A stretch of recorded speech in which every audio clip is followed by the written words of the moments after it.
Welcome back to Hannity. Now, earlier tonight, we showed you how President Obama completely avoided a question on whether he or anyone in the White House knew about the IRS targeting of conservatives before last Friday. And that's just the latest piece of evidence that is pointing to the possibility of the White House involvement in the scandal. Now, earlier this week, a veteran political analyst said that he thought that the White House might have even authorized the tax agency's actions. Listen to this. I will tell you this on the IRS front. I've worked in this town for over 20 years. I worked in a White House and on Capitol Hill, and I can say with a very strong sense of certainty that there are people very close to this president that not only knew what the IRS were doing, but authorized it. It simply just does not happen at an agency level like that, an initiative like that, without political advisors, likely in the West Wing, certainly connected to the president's ongoing campaign organization, that didn't know about it. Pretty harsh, and that's not all, because on Tuesday of this week, Press Secretary Jay Carney also left the door open to the possibility of the White House being involved. Listen to Jay. You just said categorically that you could say no one from the White House or in the president's political team was involved. There's a pretty unequivocal answer on your part. And yet the bulk of this press conference is you saying you don't have all the facts. It's a wait-and-see approach. That's a fair point. What I can tell you is that... What gives you that confidence? I have no reason to believe. So you're doing that on good faith, or this is just your assumption? Because I can tell you that I am not aware of anyone here knowing about it. It would be obviously... So it's down to your direct knowledge of being aware of anyone here? Yeah, Hans, you can ask me if, somebody who works on... You've asserted something categorically, and I'm trying to understand how you know that. I am certainly not aware of and am confident that no one here was involved in this.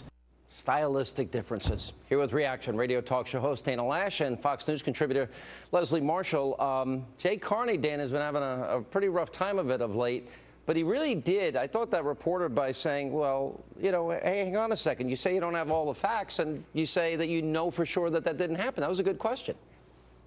Yeah, it was a really good question, and I don't think that Jay Carney's dancing was enough to deflect or get him out of hot water. I mean, the point being, I don't understand how people cannot be aware, especially up at the higher up. I mean, you have to think about this. Doug Shulman testified before 2 different House committees saying when he was pointedly asked whether or not his agency was targeting Tea Partiers, was targeting pro-Israel and Jewish groups, was targeting pro-life groups, and he adamantly denied it, not once but twice. And think about this. This happened a year after Loesch Lerner and other managers, including their chief counsel over at the IRS, had several different meetings where they discussed how, in fact, their agency was pointedly targeting Tea Partiers and pro-life groups and pro-Israel groups. So they were aware of this. But the question then becomes, okay, well, then why did they ignore it?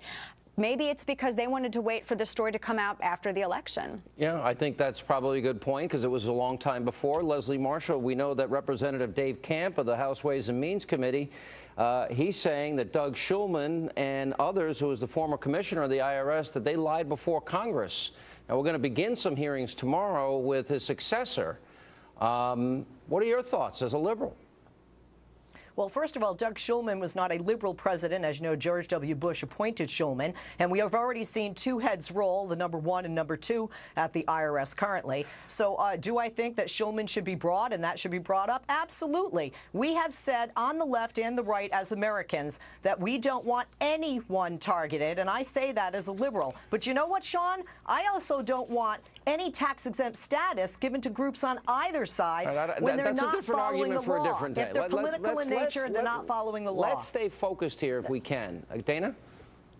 Yeah, Steve Miller, first of all, that was a Victorian freak show, that firing. Steve Miller was the acting commissioner. He wasn't even there when all of this took place anyway. And he was leaving in 3 weeks. He was already leaving. So that wasn't any loss. That wasn't any skin off of anyone's back. We need to hear from Doug Shulman, and there needs to be more heads roll. And I'm talking about people who are actually there at the IRS. Hey, Dana, so, Sean, let me you ask may you know this already. Dana, yes. let me jump in and ask you this. This, I think, is important. We know that members of the Senate, members of the House, Democrats, they were asking for these groups to be targeted. They were requesting they get the added scrutiny, and it then happened. Yeah, there were, yeah.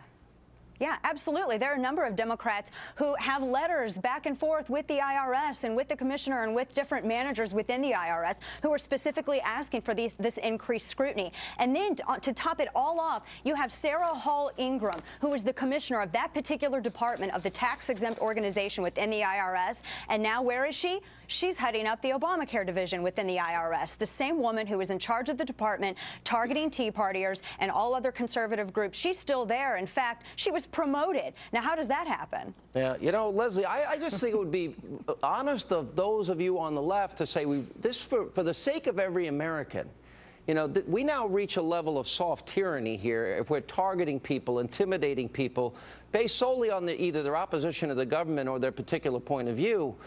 I think there has not been enough outspokenness by people on your side. Why not? Well, Sean, other than you, who does give me the opportunity, come on, I disagree. I mean, the President of the United States is our Commander-in-Chief, and he's a Democratic president, has spoken out against this, as have Barbara Boxer, Nancy Pelosi, Leslie Marshall, well, what is it, George Bush's fault, numerous people on the left. This happened on his watch, and people knew about it 2 years ago. I want to say something to Dana. Dana, you know I like you, okay? But I'm going to buy you a surfboard because you're riding a wave of conspiracy to connect to the president, a grassy knoll with appointees being pushed around. It is not. There is no fact. How is what it is a conspiracy the fact? Please theory present that the fact where the President of the United States. Where is the fact? How is that a conspiracy Where is the fact that the President of the United States? Where is the fact that the President of the United States? Getting the full story. And you said not enough heads rolled, and we have been less than a week away. Leslie, I agree with you on Hang on a second. Let Dana answer. Answer. Yes. Dana, it's not a conspiracy theory. These are facts. There are documents on. We know that the meetings happened. We know that people all the way up top at the IRS knew. So and we already know, look, we already have one story that was suppressed on Yemen with the Associated Press. Who's to say this didn't happen to keep this story out of the election either? Where is the story that has the president quoted as ordering the IRS to do this? Why is Sarah Hall Ingram still employed? Why does Sarah Hall Ingram still have a job as of today? That's the question. Perhaps because it's been less than a week. Perhaps because it's been less than a week, and we have 2 people fired. It's a week too long, and I still don't hear. I'm still not hearing, Dana, any proof, not hearing any proof that the President of the United States asked for this to be done. Because you're not paying attention, Leslie. You're not paying attention. I didn't, because you didn't answer it, Dana. Thank you both. Oh, I did answer it. You didn't like my answer.